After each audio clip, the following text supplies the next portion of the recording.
Before Subhadra steals you again.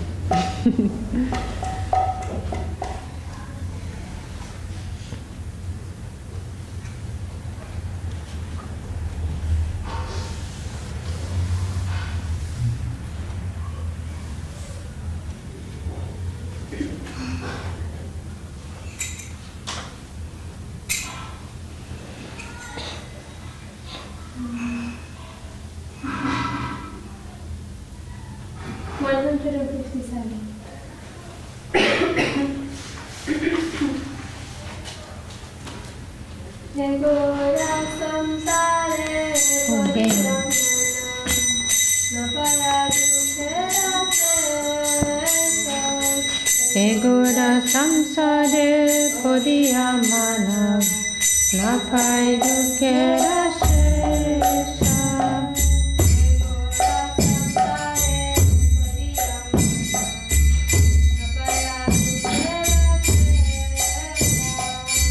Egora samsare podiya manav napai dukera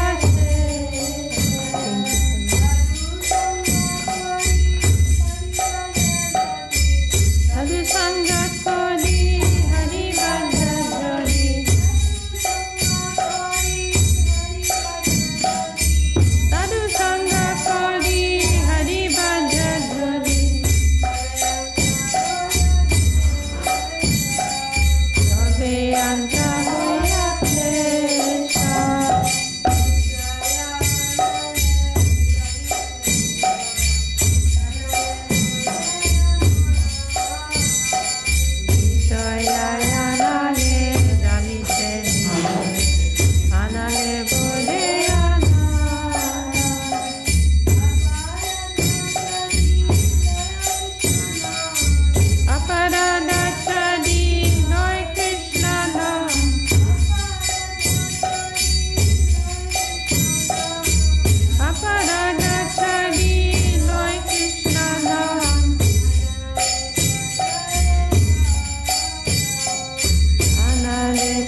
Haridas bole jivane marane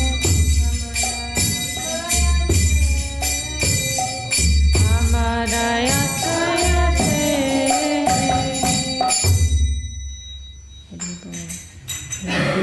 Beautiful song.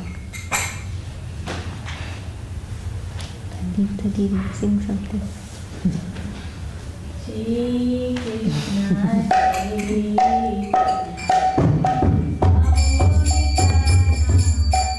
Bhaja Shri Krishna Chaitanya Prabhu Nityananda Shri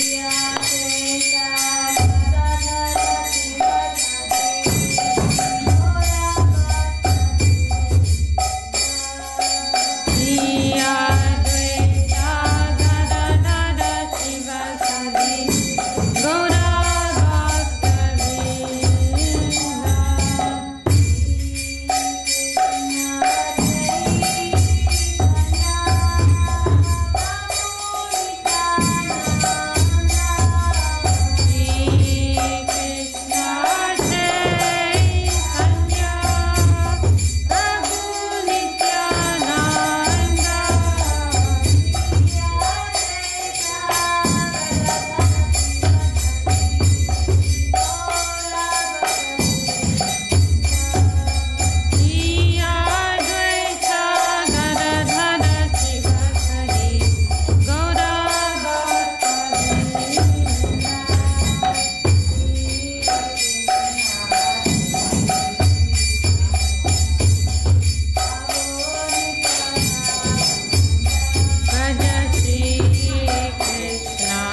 Okay, so we're going to start. And we're very happy to be with all of our beautiful family members at the Sri Chaitanya Saraswati Math West London branch, and lots of projects going on. And tomorrow we have our Holy Name retreat, which we're all very excited about, especially Shamasundari. She has so much to do for that. And today I was thinking to start a Revealed Truth study group, and so it'll take some time. Actually next month I won't be here, so there will be lots of starts and stops, but eventually we can go through the whole book together, and we have this wonderful screen here to help us. So we can start. And first of all, we have to express our gratitude to Sripad Tyagi Maharaj for compiling this wonderful book. Wonderful book. Previously, we didn't have a book of Srila Gurudev's that really, really like presented him in a very dignified way. And Tyagi Maharaj has done that so nicely in this book, and very expertly. He's done this. He's gone through so many different talks, and selected relevant sections, and of course the main thing here is that he's laid out this text according to this structure of the Daśa-Mūla-Tattva, which was given by Srila Bhakti Vinod Thakur.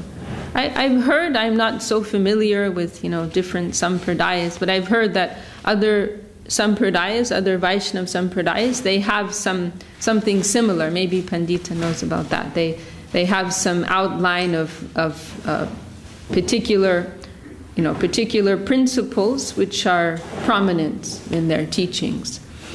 And so Srila Bhakti Vinod Thakur, he did that for the Gaudiya Sampradaya. He extracted, distilled, 10 essential principles, Daśa-Mūla-Tattva, 10 fundamental truths.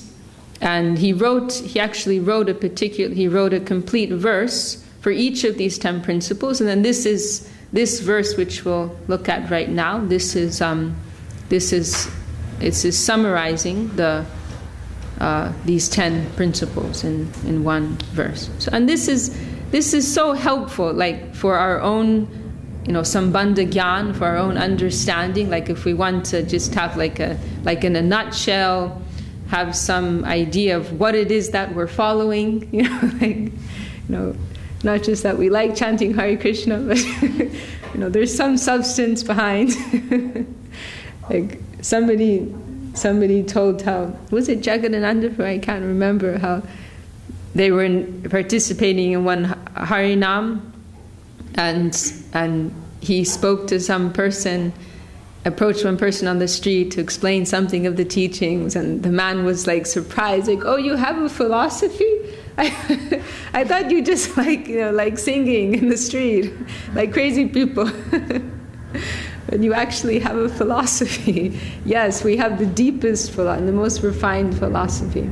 So these are very helpful for our understanding, and also for conveying to others.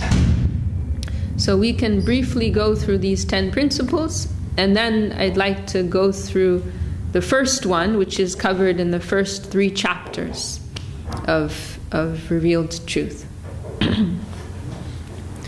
So we can let's read it all together, this first verse.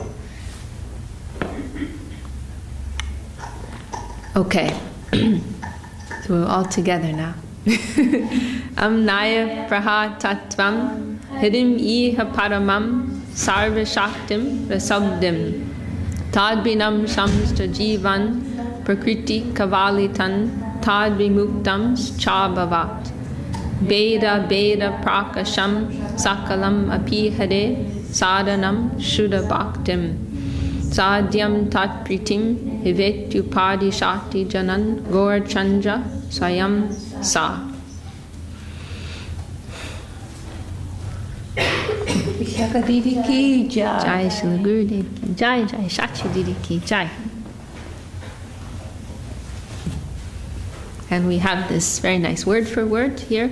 And we, of course, we can't, in our own time, we can go through everything more completely, more carefully. We'll do like an overview, so I'm going to skip the word for word.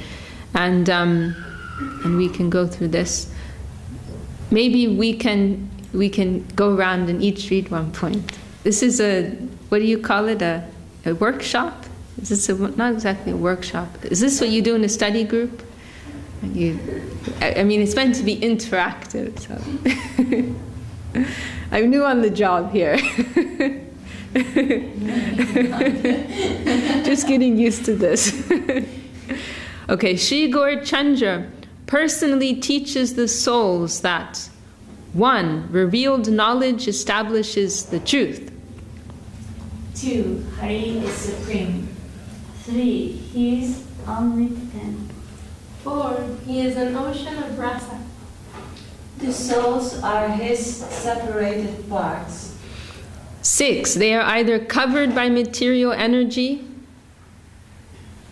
7. Or liberated from material energy by devotion. 8. Everything is a manifestation distinct and non-distinct from Hari. 9. Pure devotion is the way. And love for Hari is the goal. Okay, great. So as Gurudev says, within this one verse which conveys the gist of the Daśa-Mūla-Tattva, Srila Bhakti Thakur has given us everything. He's given us the whole conception of Mahaprabhu and Krishna consciousness. If you can read and memorize this verse, everything will be within you. The full conception of Mahaprabhu, Srila Saraswati Thakur, Srila Guru Maharaj, and Sri Chaitanya Saraswati. But don't try to understand this verse by yourself. Hear it from an expert. Everywhere throughout all the scriptures this advice is given, you must hear from expert. So then, this is a very good beginning. Then we're hearing from Gurudev. He's the expert. So, section 1, Revelation. Daśa-Mūla-Tattva. Truth 1. Amnaya Praha Tattvam. Revealed knowledge establishes the truth. Because there are different methods which are, or in particular I'm thinking of this word praman, which means evidence. There are different types of praman which are described in the scriptures. For example, like historical precedent is one, which we don't regard very highly. I can't remember the different types that are listed, but there's 3, I believe, that Srila Jiva Goswami he accepts as we accept this as valid praman, valid evidence whereby the truth will be established. Our own perception, like through our senses, that has some validity, some validity, our own perception. And then logic also has some validity. But then the third one and the main one is shabda, the divine word, the divine sound, or amnai, that which has descended from above. So and then that of course, that is the main one. And so this is being established here, that truth which has descended from above, or that nice chapter in Search for Sri Krishna, knowledge above mortality, knowledge that has descended from above, from the plane beyond mortality, that establishes what is truth in the absolute sense. So this is the first principle. And I like very much Param Guru Maharaj's starting point. It's at the beginning of Loving Search for the Lost Servant, where this verse is mentioned, and he quotes this, Amnaya Praha Tattvam, and I like very much his rendering of that, we are not interested in the opinion of anyone ordinary. If you're ordinary, we don't care what you think. What anybody and everybody says, we are not interested. Srila Sridhar Maharaj, he said that when he first joined the Gaudiya Math, he was really impressed by this type of firm faith that he observed in the members. That if you quoted, and this was at a time, there was like all kinds of stuff going on in society, socially, with Gandhi's movement, culturally, Rabindranath Tagore, there were all kinds of like great personalities in the worldly eye. But if you would quote one of them, who's Rabindranath Tagore? He's a Nobel Prize winner, right? He's a big guy in the world. But if you would somebody quoted one of these like big men of the day, they wouldn't give you any attention. They wouldn't respect you. They wouldn't listen to you. But if you quoted something from Bhagavatam or something from the scripture, then they were all ears and they would really pay attention. So that was something that that really impressed Srila Sridhar Maharaj. So in these 3 chapters, Gurudev, he discusses, what is the nature of revealed truth, what is Amnaya, how we can connect with that ourselves, how can we connect with the flow of Amnaya. And here, in the beginning, Gurudev, he gives this example. First, he gives a Vedic example of the Ganges River. How can we understand something of the nature of what is Amnaya, that which is not man-made, that which has descended from a higher plane, that we, according to the Vedas, we understand the Ganges River, it is coming from the spiritual sky, and it is descending down to this world, and it has its source in the spiritual plane. And even though we see it has different impurities within it, like we were meant the other day, we were going through this verse of Srila Rupa Goswami in Upadeshamrita, and he gives this example of the Ganges also, that even though you see impurity, he's using that example to describe the Vaishnava, the nature of the sadhu, that even though you see impurities in them, you understand that their spiritual characteristic is intact. And so in the same way, although we may see that the Ganges River has some impurities within it, we understand it is spiritual, it is pure in the highest sense. And so Gurudev, he uses this analogy like revealed truth in the same way it's descending from the higher plane. And even though it may mix with our mundane understanding, our mundane conception, still that truth is pure.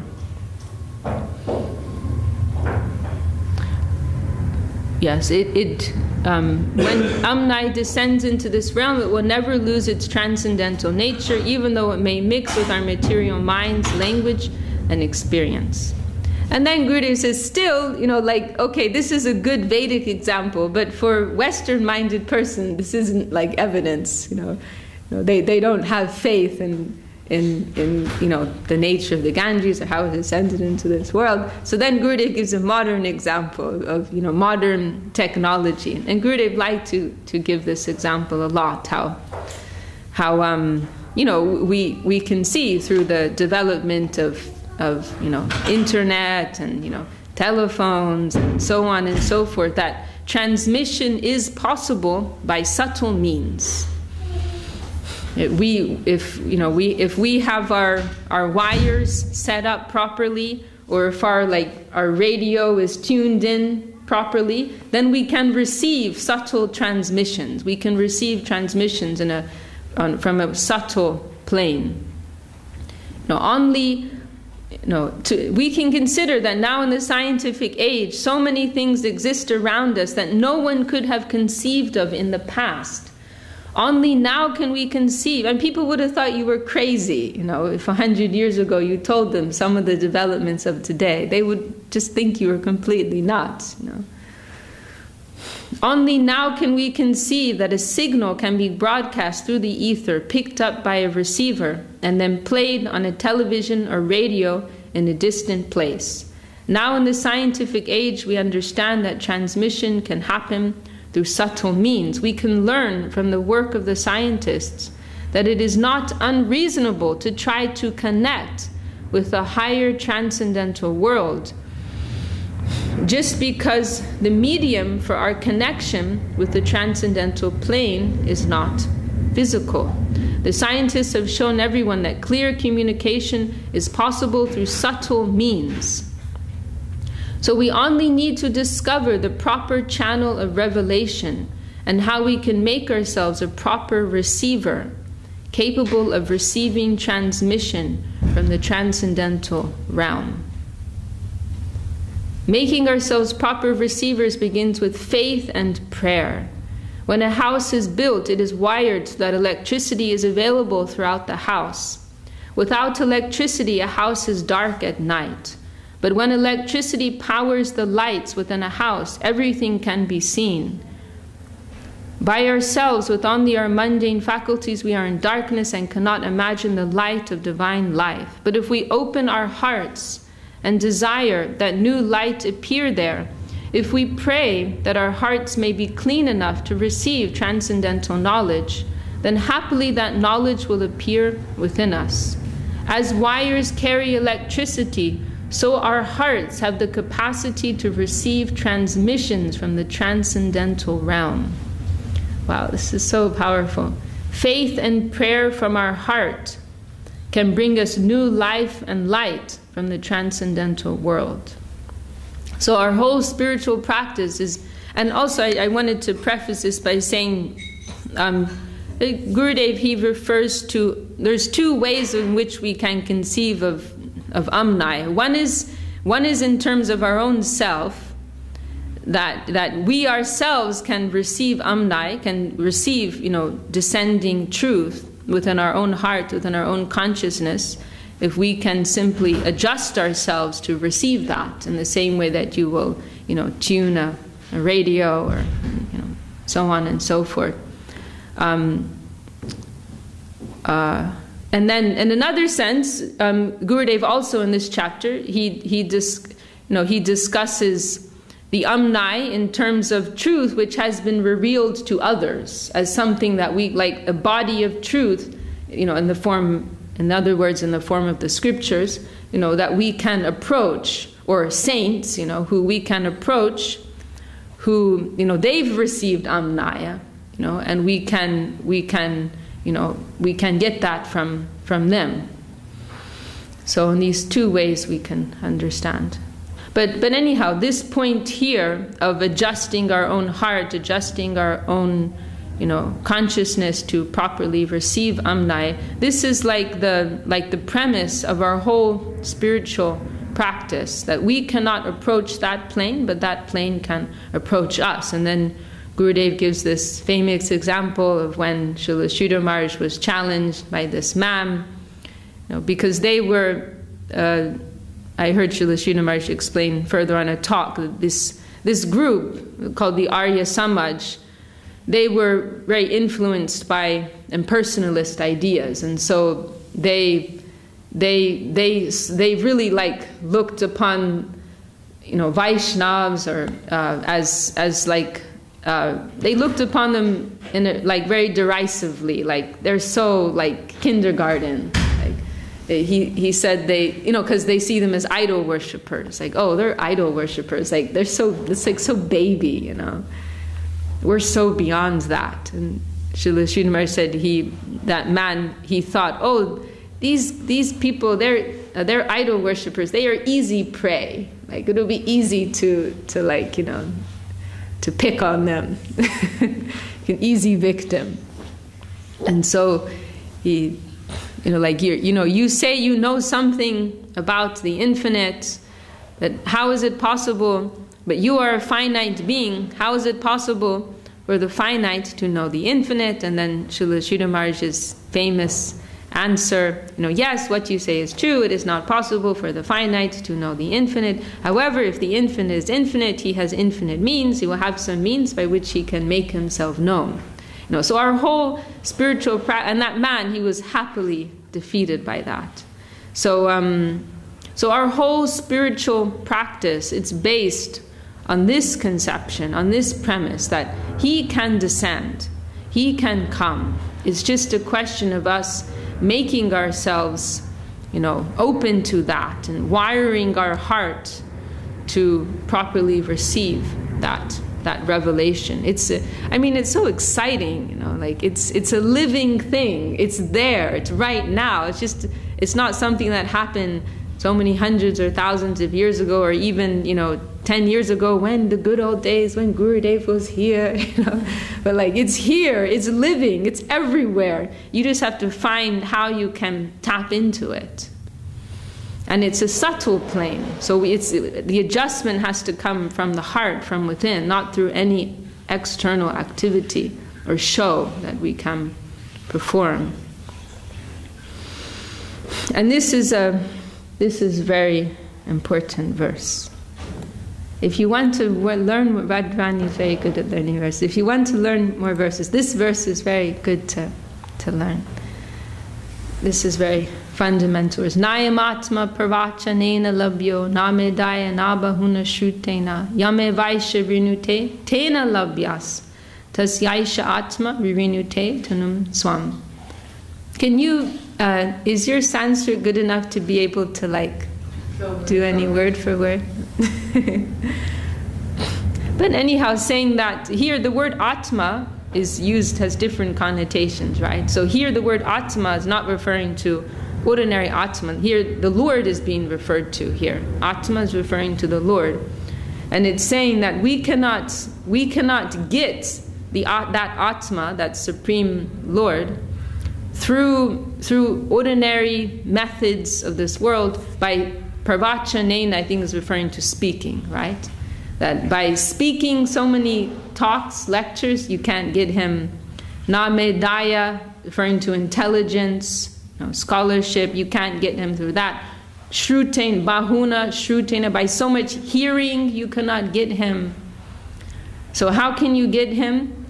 Yam evaisha vrinute tena labhyas, means who he wants to give himself to, they will get him. Who he chooses to give himself to, they will get him. So in a nutshell, through our own empiric attempt, we cannot approach him. He can only approach us if he wants. Then we can get him. So therefore, we have to find the way, how we can attract him to come to us. So what is that way? Any guesses? In a word? In a word, what is the way? Only one word? In only one word. A+ from Shachi Didi. See, she knows. She already knows because she's doing it. Sharanagati. We must submit ourselves to his will. We must surrender to his will. Then he will be attracted.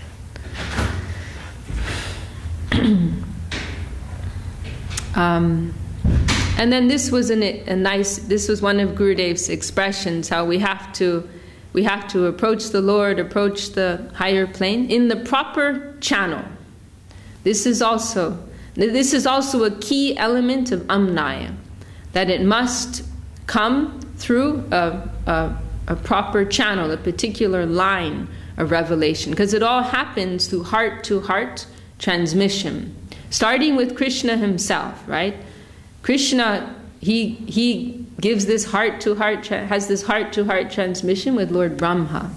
And then Lord Brahma, to his followers and their followers, it's all happening through heart-to-heart transmission. So like this Amnai, it's floating everywhere. But we have to tap into it through a particular channel. This means Guru Parampara. So Gurudev, he used this expression a lot, through the proper channel. The proper channel means a connection with the Vedic source. It means Vedic culture, Vedic scriptures, and Vedic sayings. Vedic culture means Amnaya Parampara, the descending flow of transcendental knowledge through heart-to-heart transmission. Well, this is also, I wanted to quote this nice expression in the first verse of Srimad Bhagavatam. This is where this expression, heart-to-heart, came from. It's there in the first verse of Bhagavatam. Tene Brahma Hridayadi Kavaye, that, Krishna transmitted to the heart of Lord Brahma, this knowledge. So that was the first heart to heart.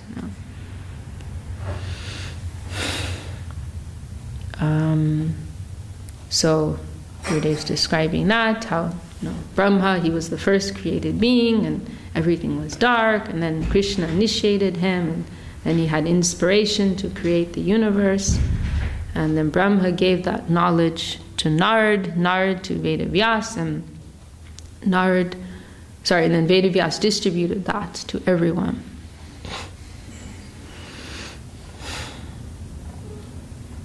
And this point is very nice. And Gurudev, I think it's in the next chapter, Gurudev talks about this further. The next chapter. There was no writing or scripture involved originally, only hearing, serving, and learning from Sri Gurudev. Someone who could receive transcendental knowledge in this way and also reveal new light about the transcendental world to others was known as a rishi. Srila Guru Maharaj explained that rishi means a research scholar. So later, at this point, Gurudev, he elaborates on it more, that that revelation comes through service connection.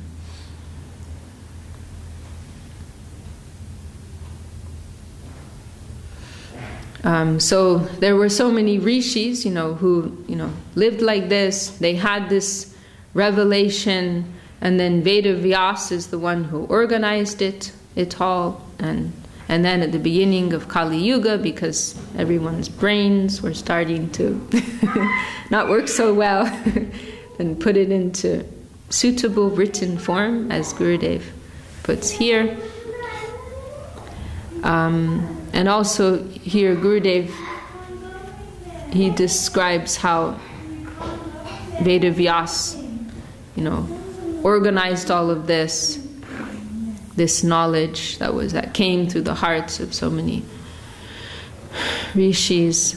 So Vedavyas collected all their research and mixed it with material examples so that the conditioned souls could understand it. Then he divided and presented their research in different scriptures to be taught to students within the schools of Vedic culture. He composed the 4 Vedas, Rig Veda, Sama Veda, Yajur Veda, and Atharva Veda, the Ayurveda scripture, and the 5th Veda, the Mahabharata. These scriptures are so vast. They are huge books. The Mahabharata alone has over 100,000 verses in it. And then Gurudev is explaining how the Mahabharata and others, they were composed for lower-minded people, actually. Hare Krishna, welcome. The Mahabharata, some higher-minded people, you can just give them direct spiritual truths, and they're very happy with that. So we see that in texts like the Upanishads. But for less intelligent persons, if you just talk to them philosophy, they'll go to sleep. Can't understand. Can't pay attention. So for persons like that, or persons like us, you can say, the Mahabharata was for them. Put it in, give it to Mahaprabhu.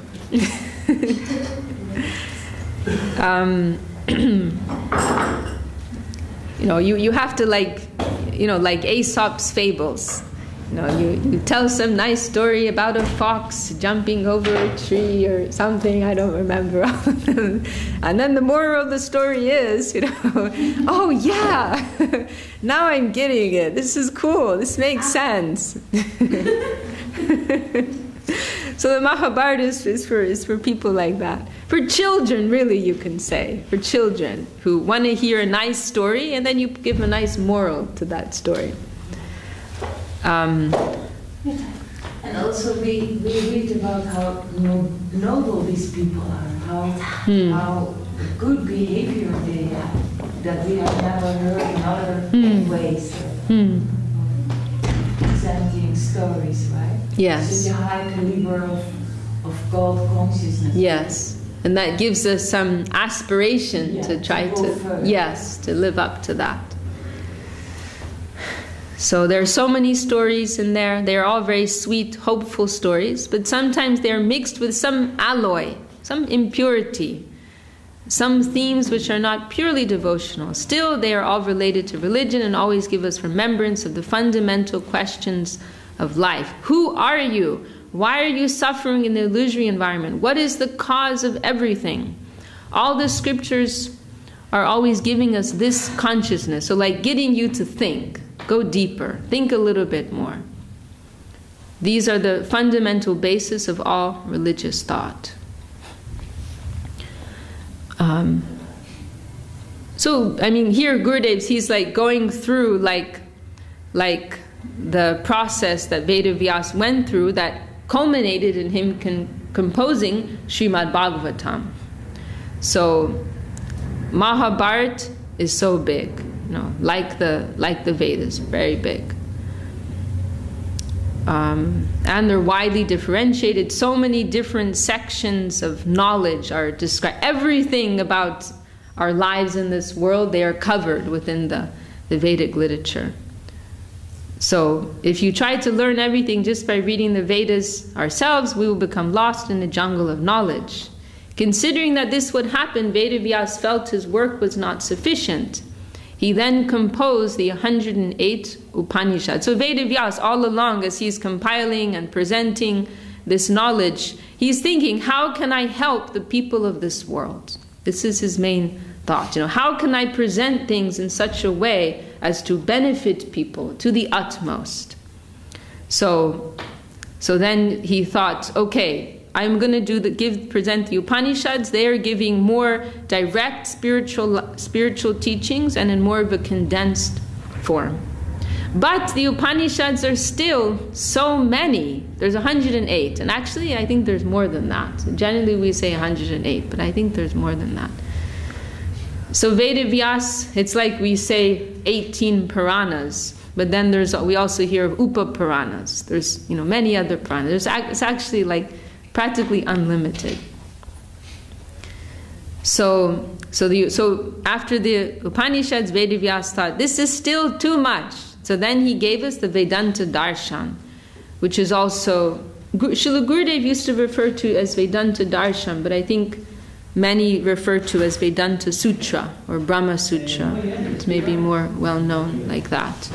So this was his penultimate text, Vedanta Darshan. Within the Vedanta Darshan is present the gist of all revealed knowledge and all the previous scriptures. Within the Vedanta Darshan there are only very short sutras, codes, but there is so much light and so much knowledge within each and every one of them. And here we have a sample from the Ishopanishad. Tade jati tannai jati tadure tadvantike tad antarasya sarvasya tad usarvas yasya bhayata.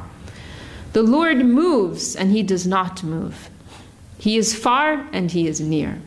He is within everything and he is outside everything. So you see, this is very condensed knowledge. And it's also cryptic. It's not clear. It's very open to interpretation. And there are, it's a very abstract presentation.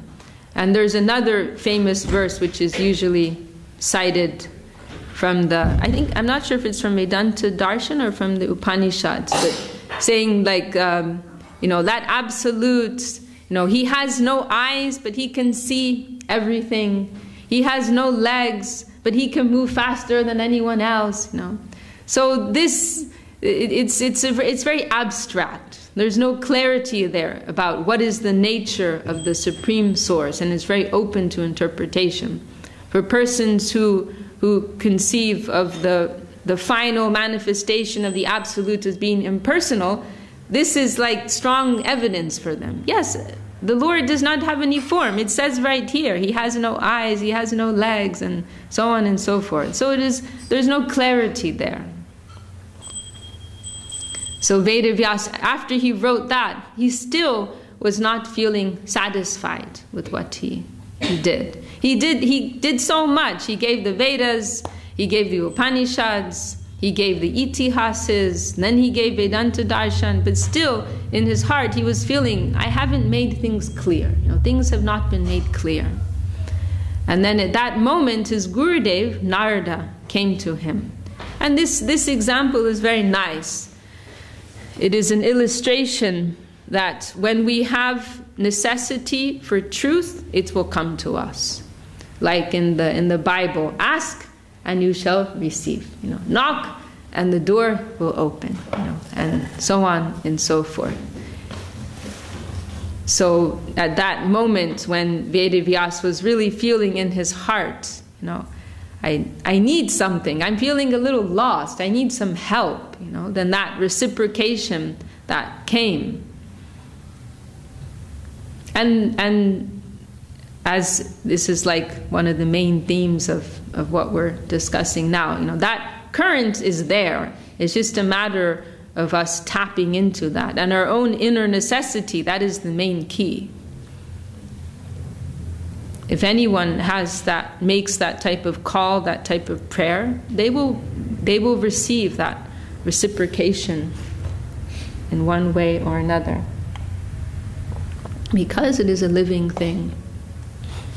So Vedavyasa was thinking in this way, and then his Gurudev came at that moment.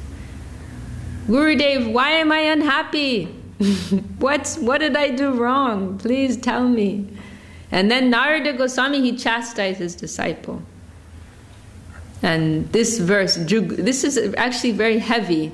This word jugupsitam, it means like abominable. Like in the name of religion, you've actually done an abominable thing. You've done a very bad thing. You've explained religion in kitchery form. Everything is mixed together.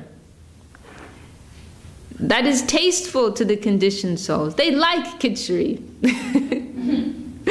But you've left a puzzle for anyone who wants to transcend this material world. So for people who want to enjoy in this world, you've given them something very nice, But for people who earnestly want to get out, and not just get out to be free from suffering, but they actually want to live a positive spiritual life, you haven't given any clear path for them. So in the name of religion, you've actually done a very bad thing. They will be frustrated when they try to find the clear path to the spiritual world. The conditioned souls are always active, and they need to know which path is best for them to follow, what their destination should be. Should they follow the path of karma yoga, the path of action, jnana yoga, the path of knowledge, ashtanga yoga, the path of meditation, karma mishra bhakti, the path of devotion mixed with action, jnana mishra bhakti, the path of devotion mixed with knowledge? This has not been clearly explained. So what is the path? That's not clear. And what is the goal? What is the ideal conception? That is also not clear.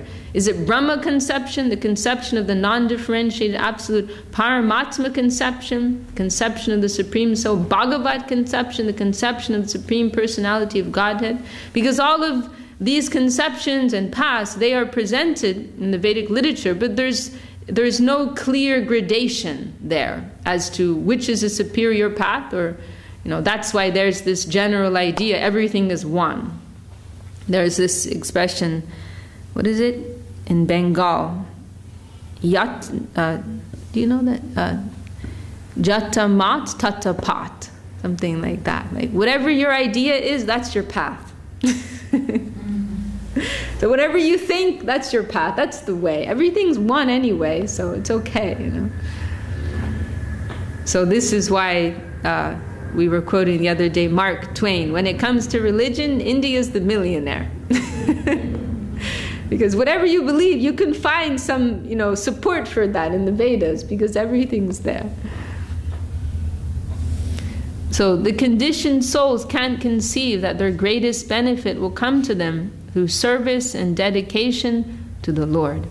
They only understand exploitation. When they see the bad reactions they receive in the plane of exploitation, they seek relief in the plane of renunciation. But that's just like the other side of the coin, you know.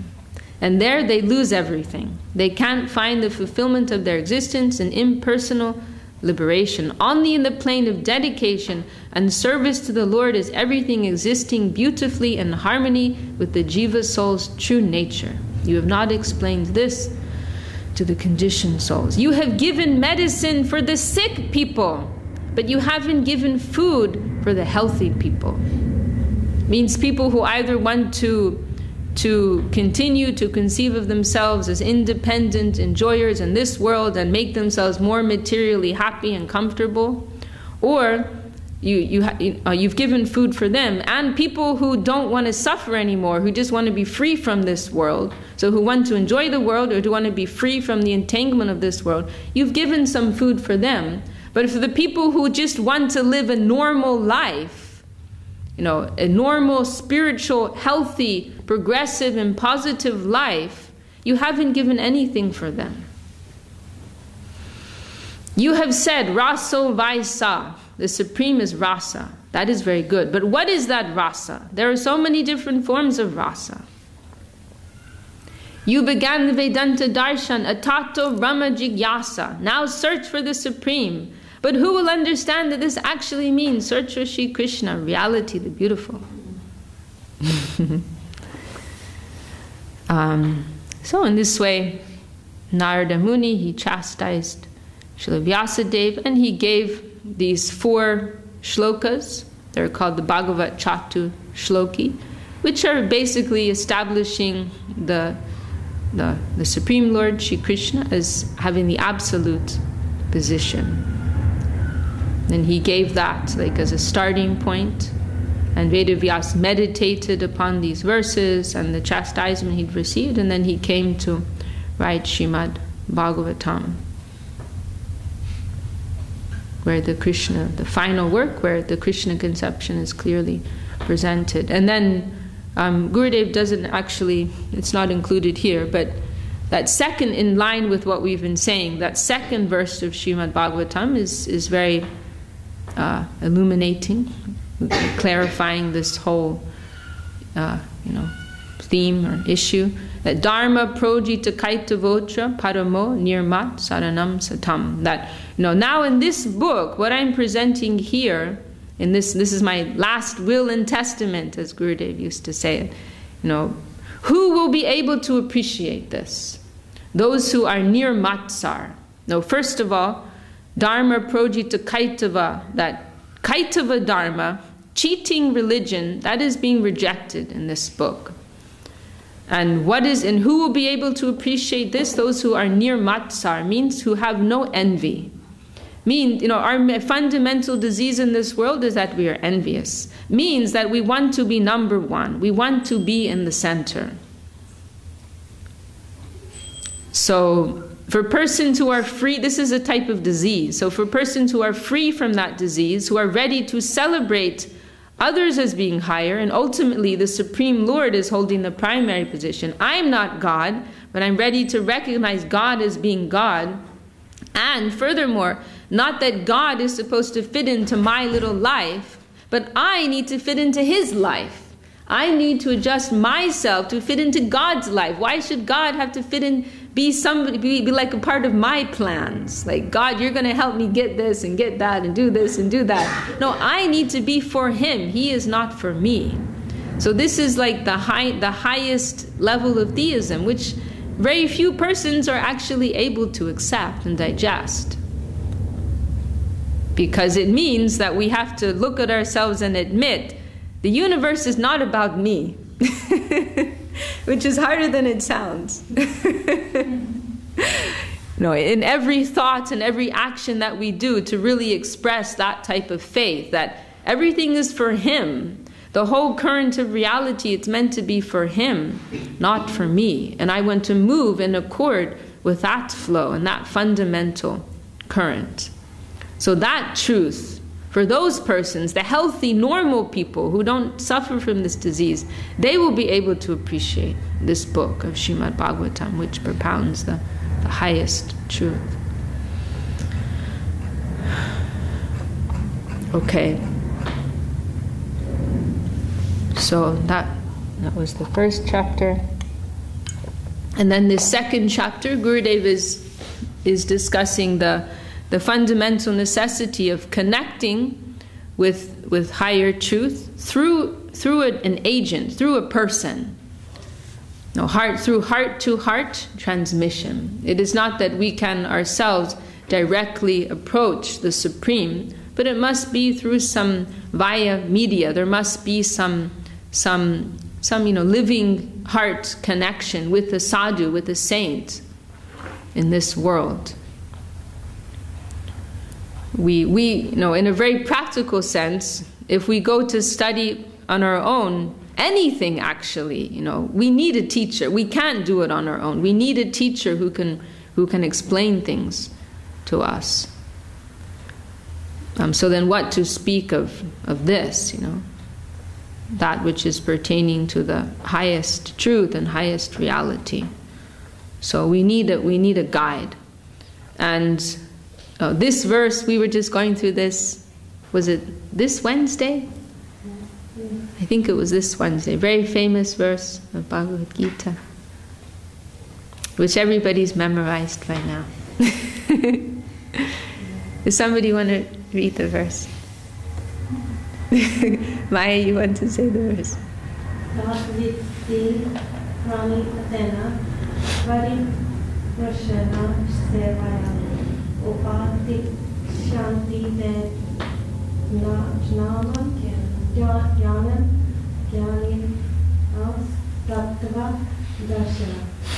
Okay, so a very important verse. We discussed this quite a lot on Wednesday. But this necessity, if we want to really receive spiritual truth, it must be through a living agent of that truth. It must be through a guru. And we have to approach also with the proper spirit. It's not just that we go and, here's my 50 pounds on the table. Now, tell me everything. It doesn't work like that, But we have to have some particular adjustment. It's not a business transaction, but there is a particular adjustment of heart, a particular consciousness which we must have when we approach Guru. And so these three main qualifications are mentioned here. Pandita, you can tell us those three.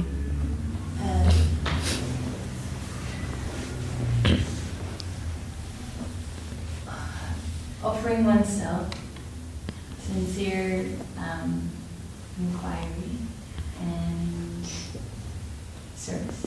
Okay, very good, very good, very good. So we have to approach with this type of spirit. And then main characteristics of the Guru are Jnaninas Tattva Darshina. Okay, show it. I'm Sundri. That he knows that he can see that reality. Right? Very good. Okay, very good.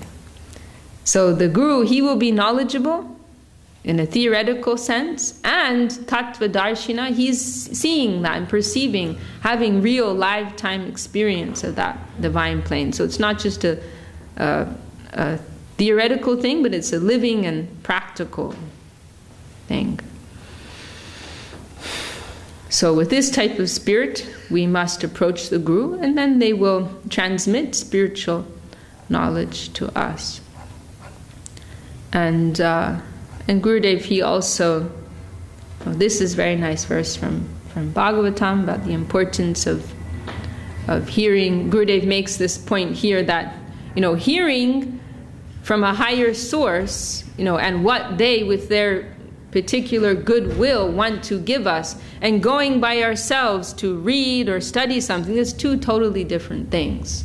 When we have something's being transmitted to us with the personal backing of a sadhu, that is completely different than us approaching with our empiric abilities to try to understand.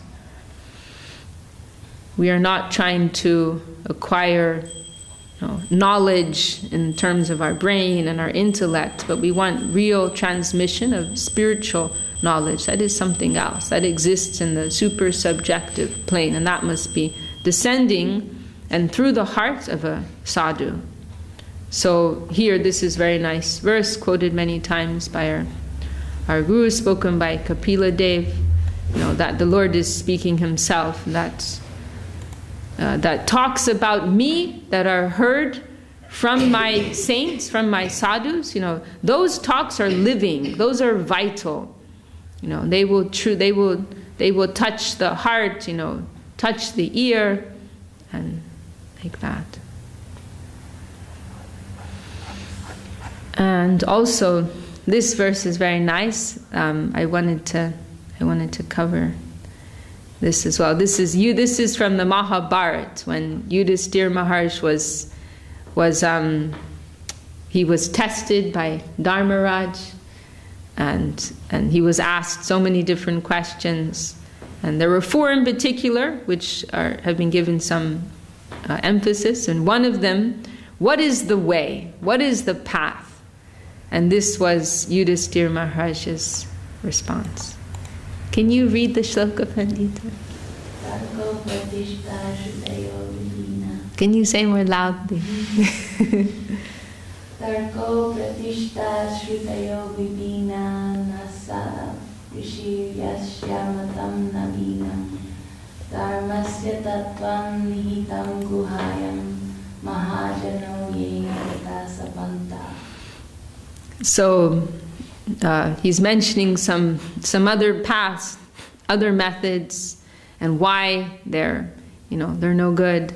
Tarko pratishta means that argument is inconclusive. That just through argument, discussion, you cannot establish a real truth.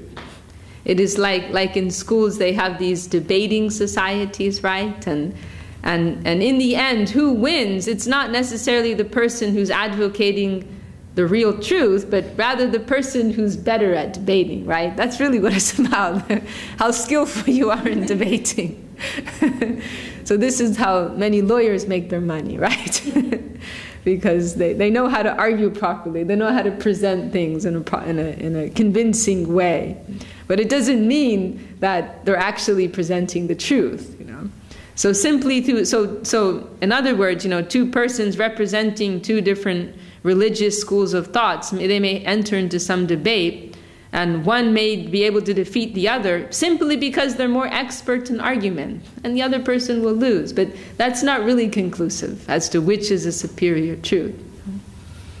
Of course, it's nice if you have someone who's representing the highest truth and is good at presenting arguments. That is nice.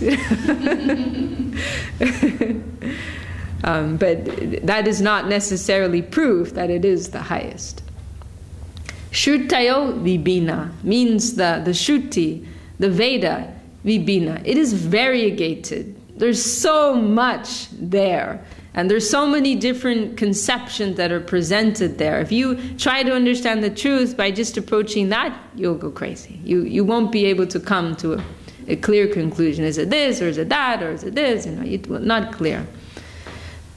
And then this one, this is fairly humorous, I find. Nasavishir yasya matam nabinam means that you can't be a rishi unless you have a different idea about things. Means like you have to have your own theory. If you want to be like recognized as a rishi, you have to come with some new theory. Like PhD students, their doctorate, right?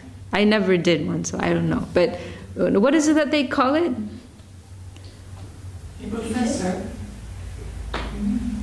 I mean, like you have to have some particular thesis, right? You have to have some new idea, some new theory that you're presenting. Then you'll become recognized. If you're just like going back in time and saying, oh, I think this guy, what he said is great, and I'm going to support that.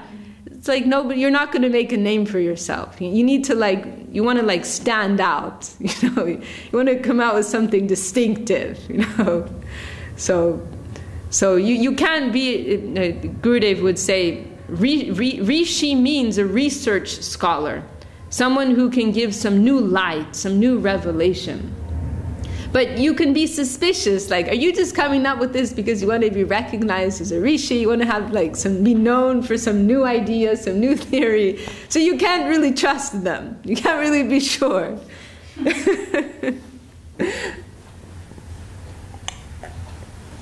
So you can't really trust the rishis.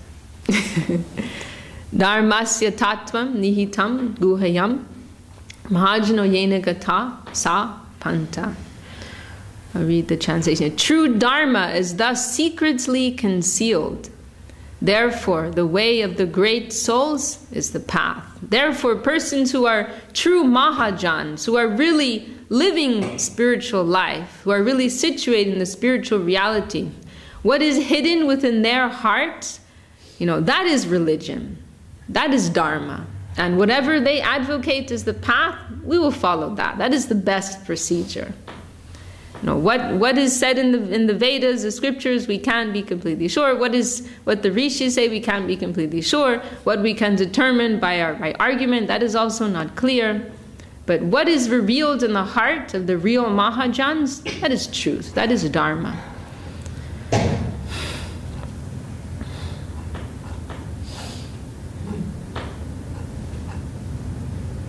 Religion of the heart. This very nice expression. This is real religion. What is revealed in the hearts. And I don't want to go too much. I don't want to get indigestion. But we can conclude maybe. This is a very beautiful verse. And it's on the Samadhi Mandir of Srila Sridhar Maharaj, our Param Gurudev, and our temple in Navadvip. Our Gurudev, he inscribed many verses around that temple. And this verse you'll find there. And our Gurudev, he wrote at the top, Dharma ki, in Bengali, what is Dharma? And then he put this verse underneath. This is what Dharma is. Will you read, Vandisa? Your pronunciation is so good. No, you read this one really nicely, please. I'm serious. Okay.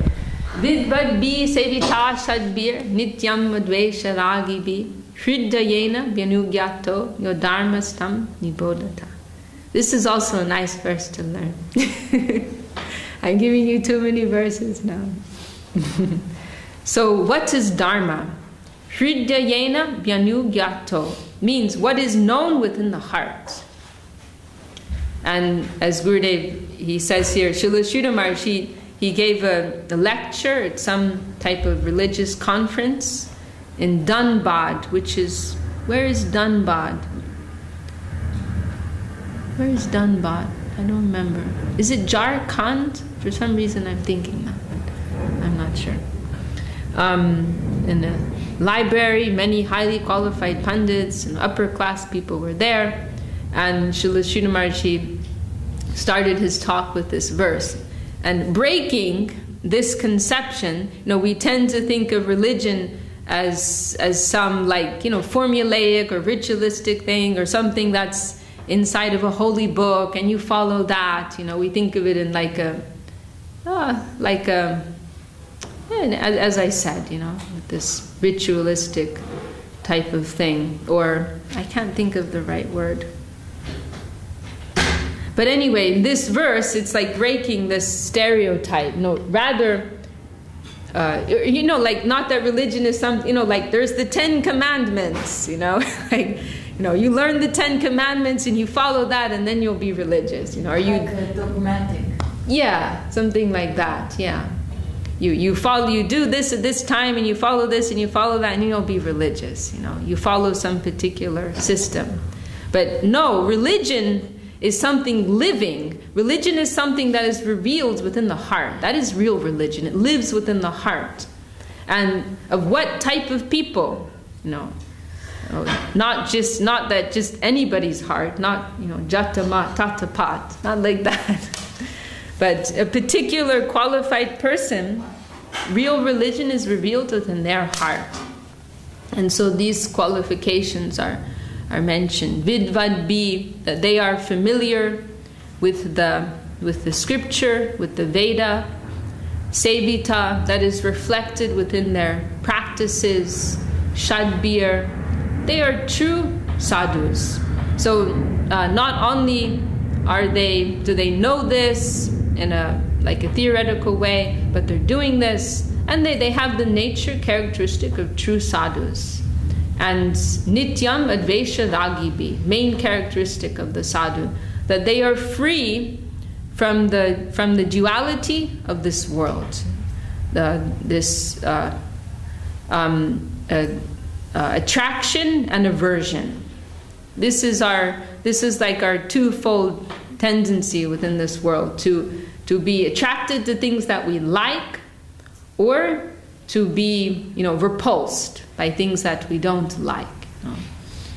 Or so that we are acting on the basis of our separate ego. Persons who are disinterested. They are free from this entanglement of separate interest, of like and dislike.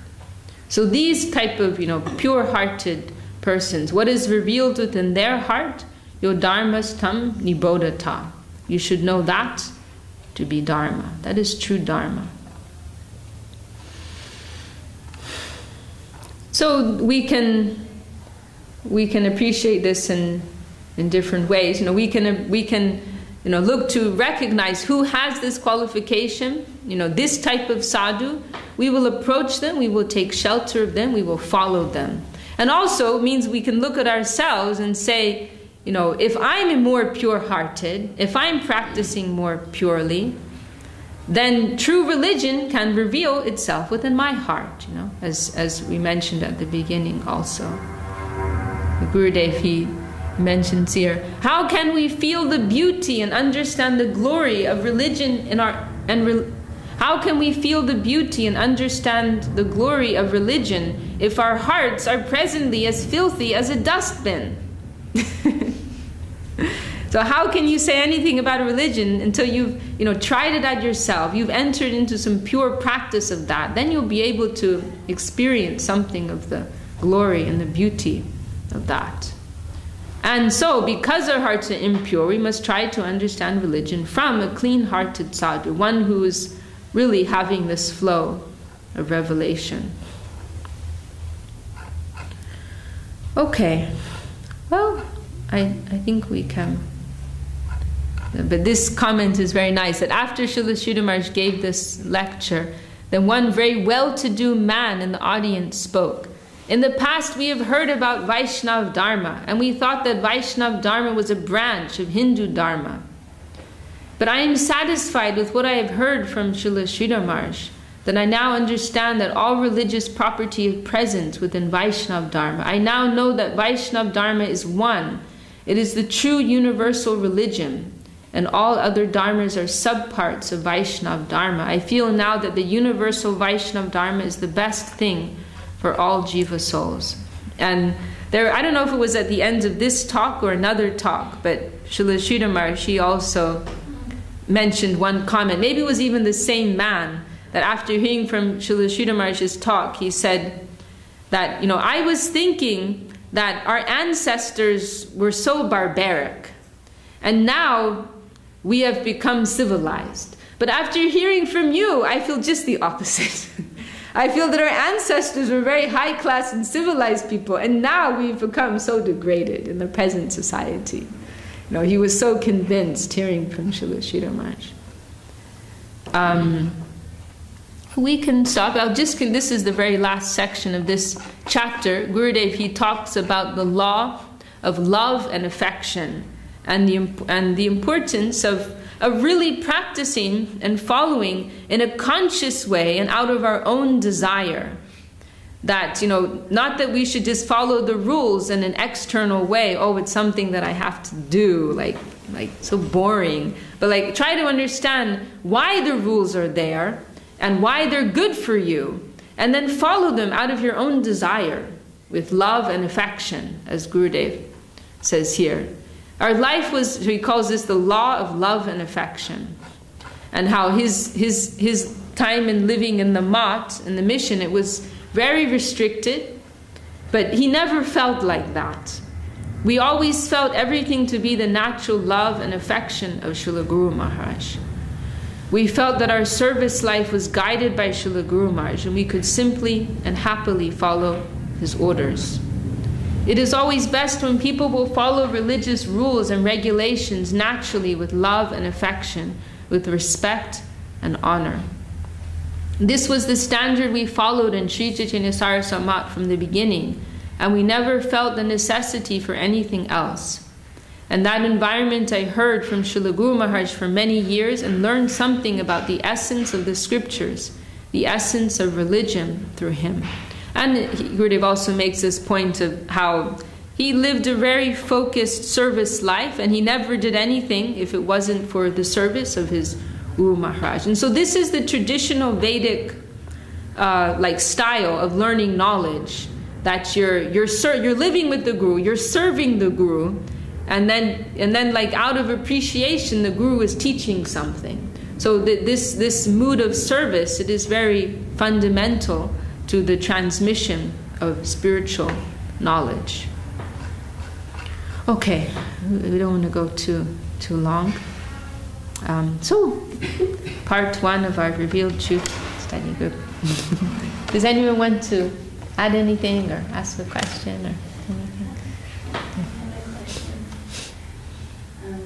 I love this. This is so wonderful. Really hope we can continue it, because it's so nice to go through the book systematically. But I was thinking, and I'm sure that we'll find out more. We found out today, but we'll find out more about this as we go along. But I thought it was so interesting that in Srila Gurudev's introduction to this first shloka of the Daśa-Mūla-Tattva, that he said this is explaining Mahaprabhu's, Mahaprabhu and his mission. But also he mentioned Srila Guru Maharaj and Sri Chaitanya Saraswati Math, and obviously himself. This book is, we consider this to be such an important contribution in explaining his Siddhanta.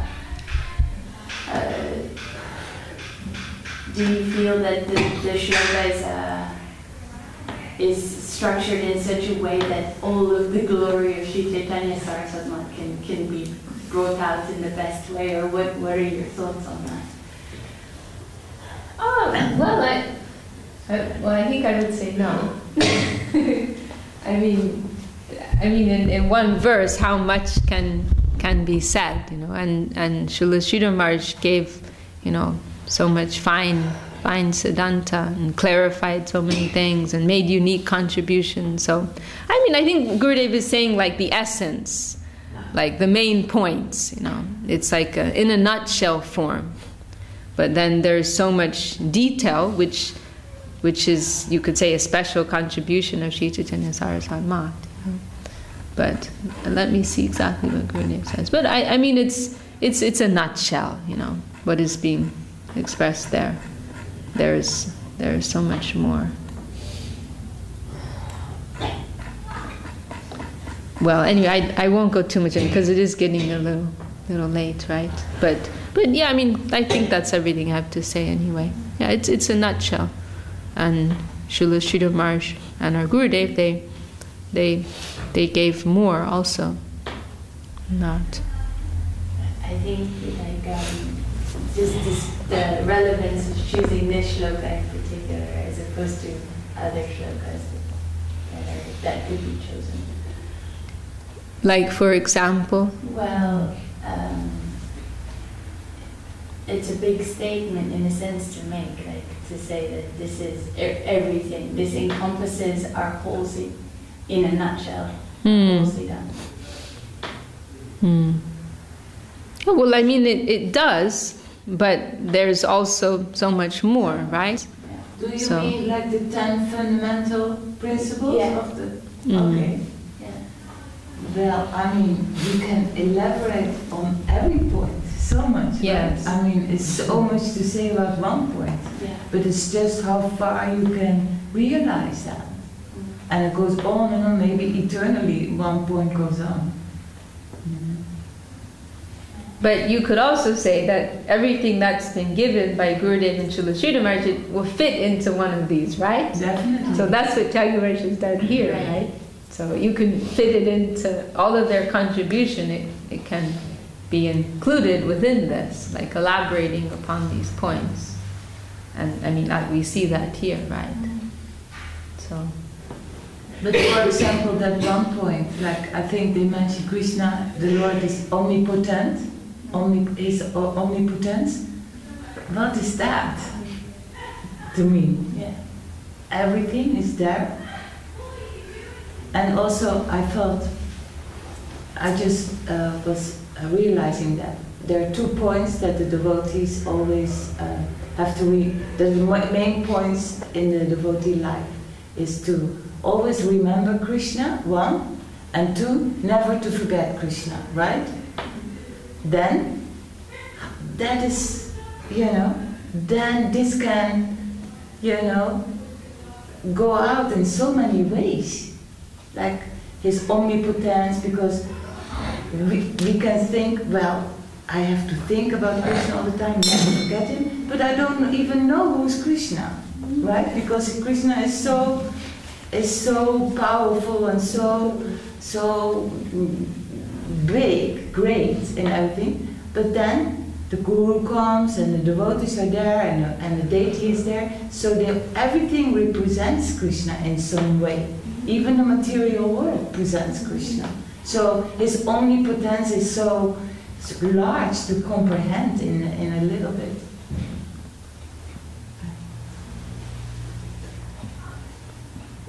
Is our pujari here? Who's our pujari? Are you the pujari? Okay. Shall we adjourn? Shall we conclude here? Okay. Jai Shri Bhakti.